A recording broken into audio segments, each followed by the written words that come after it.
Every night you collapse into bed, praying that this time you'll finally wake up refreshed. The morning comes, and you feel like a car that charged all night but barely has a spark. What if I told you the problem isn't that you sleep too little, it's that you sleep wrong?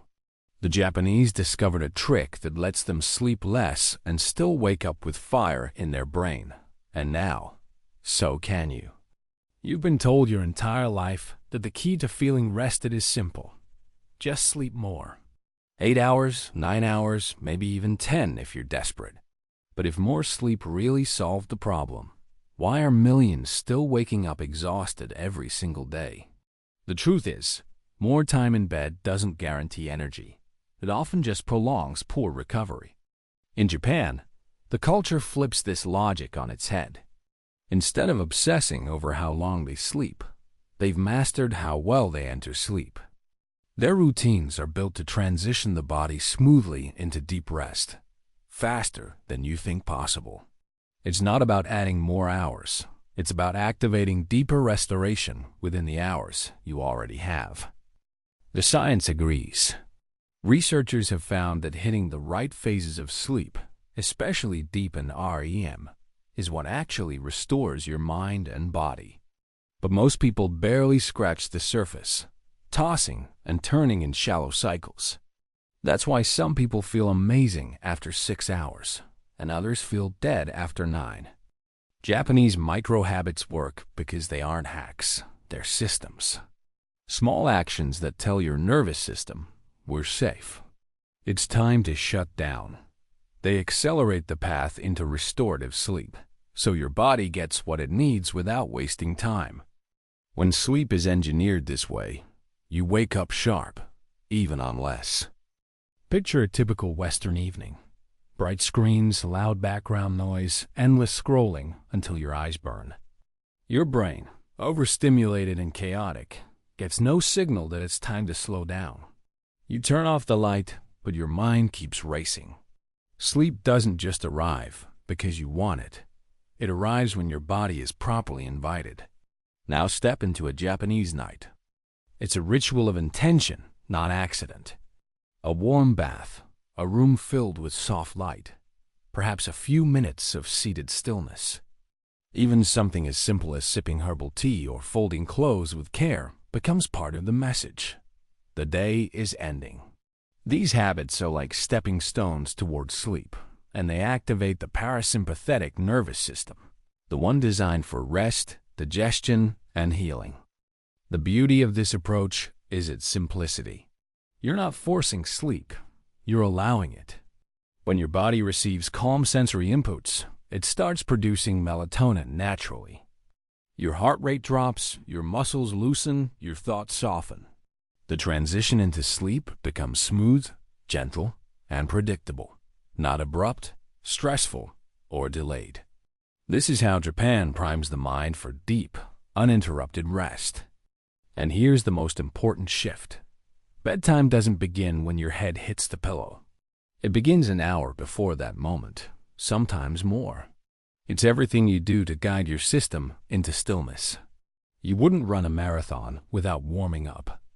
So why treat sleep, the most powerful biological reset we have, as something you just fall into? Sleep isn't a shutdown, it's a shift in operations. The moment you drift off, your brain launches into one of the most complex repair processes in the entire human body. Neurons fire in patterns to sort memories, regulate emotions, and clear out waste through the lymphatic system. Your muscles rebuild, your hormones recalibrate, and your immune system resets. Sleep is not passive, it's precision healing. But here's the catch. That healing only happens in deep, uninterrupted stages. If your sleep is light, restless, or broken, the restoration barely begins before it gets cut short.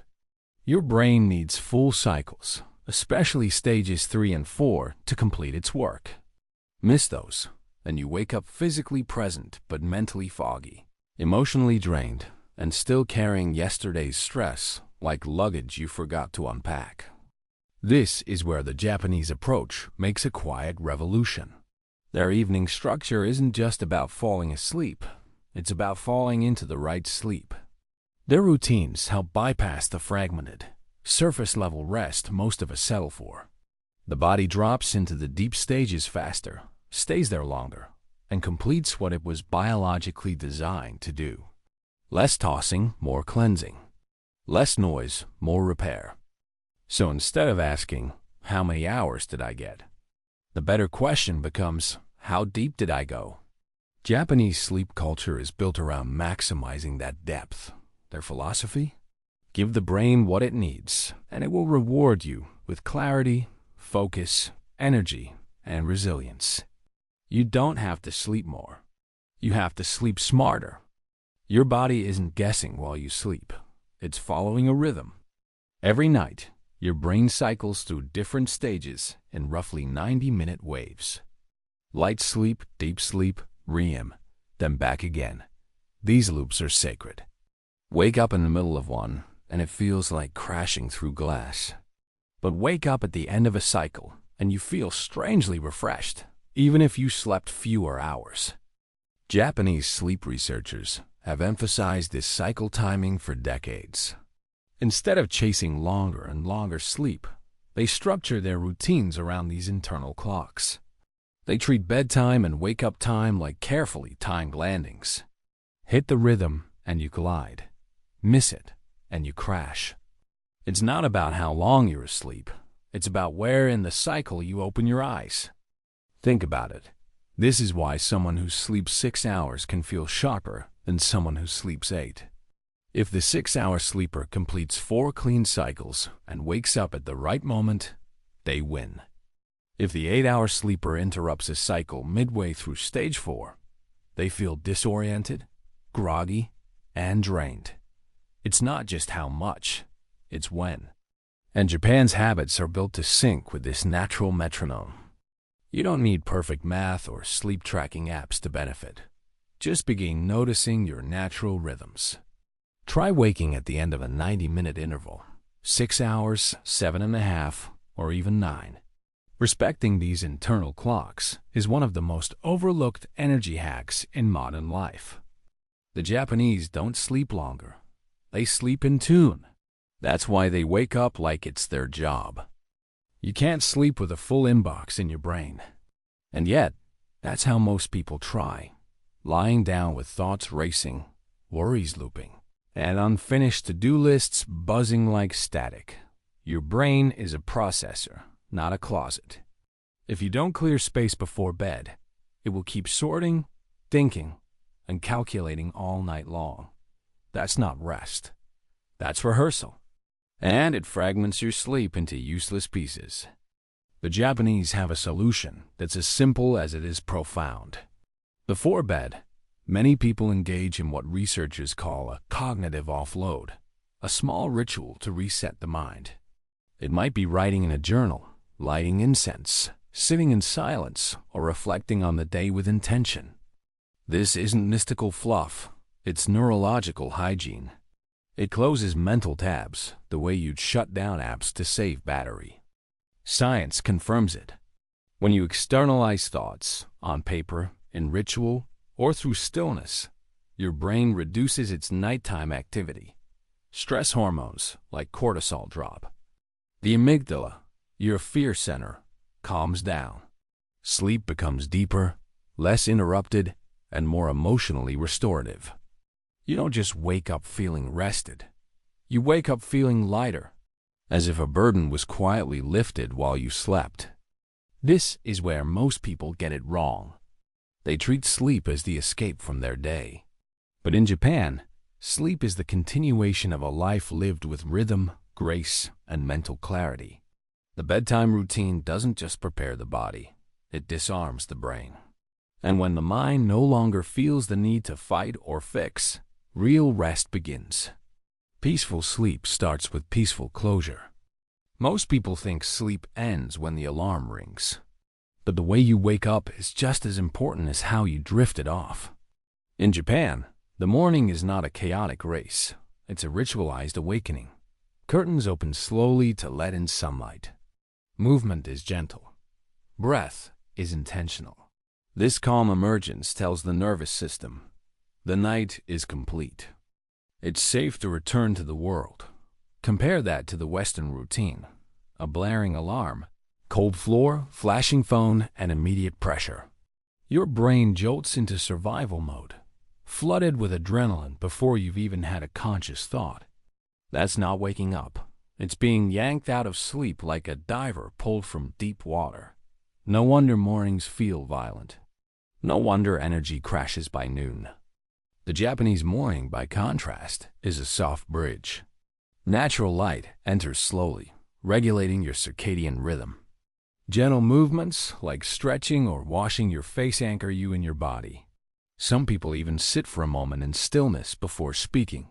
These micro-rituals don't just help you wake up. They complete the sleep process. Without a graceful exit, rest remains unfinished.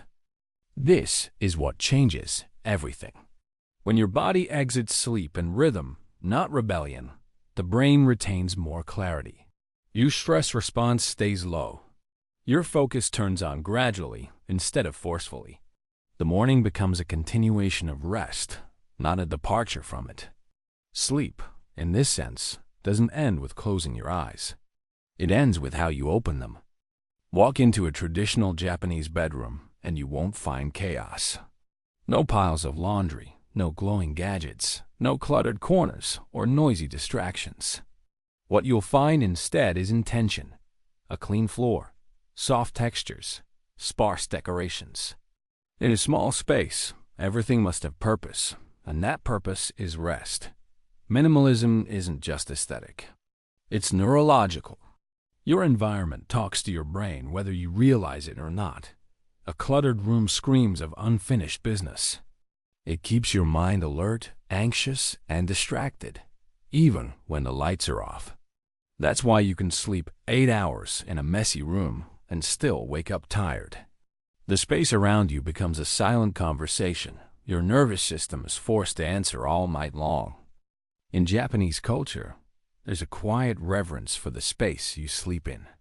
It's treated like a temple, not a dumping ground. The futon is aired out in the sun. The floor is swept clean. Screens are shut off. And everything unnecessary is removed, creating visual and mental stillness. This isn't decor, it's strategy. It tells your brain, you are safe. You can let go now. You don't need a Japanese home to do this. You just need to curate your space with purpose. Remove clutter. Dim the lights. Make your bed a place for sleep only, not scrolling or stress.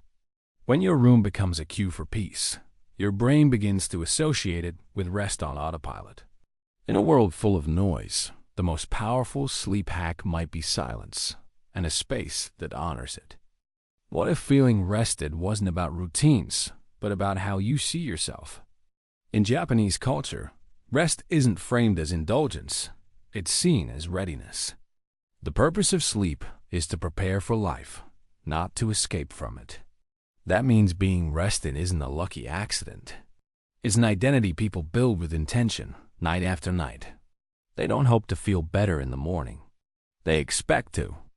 This is what separates the exhausted from the energized. Most people treat mornings like recovery mode, dragging themselves forward, fueled by caffeine and guilt.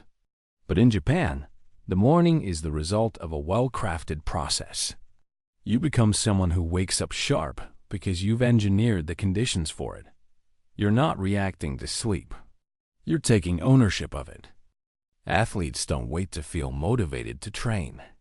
They prepare, they visualize, they recover with purpose. The Japanese approach sleep with this same discipline. It's not just about the body resting, it's about the mind aligning with the person you want to be when you rise. Your nights become a launch pad. Your sleep becomes strategy. And the result is a version of you that performs without resistance. So ask yourself this: who are you becoming while you sleep? A person who drifts through exhaustion, or one who wakes with clarity and control? When you adopt rest as identity, not obligation, you start making different choices. You protect your peace. You prioritize rhythm. And suddenly, your mornings don't just feel better. They define you. This isn't about sleeping 4 hours and pretending you're superhuman.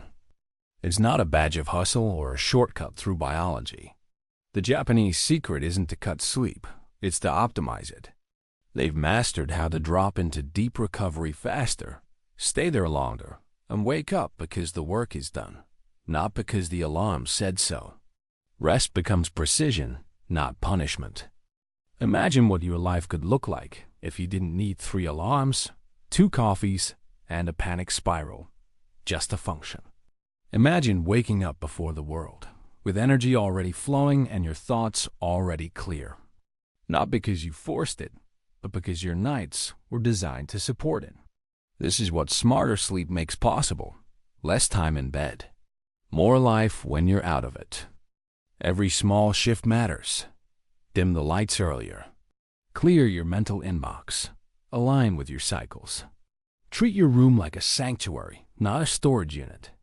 Move like it's morning before it is morning. These are the choices that build the identity of someone who wakes up on fire. Not by accident, but by design. You don't need more hours. You need better use of the ones you already have. Because in the end, energy isn't random. Clarity isn't luck. And being rested isn't a mystery reserved for monks or millionaires. It's a system you can adopt. One small choice at a time. So tonight, don't just sleep. Sleep like someone who expects more from tomorrow. And in the morning, rise like someone who already owns it.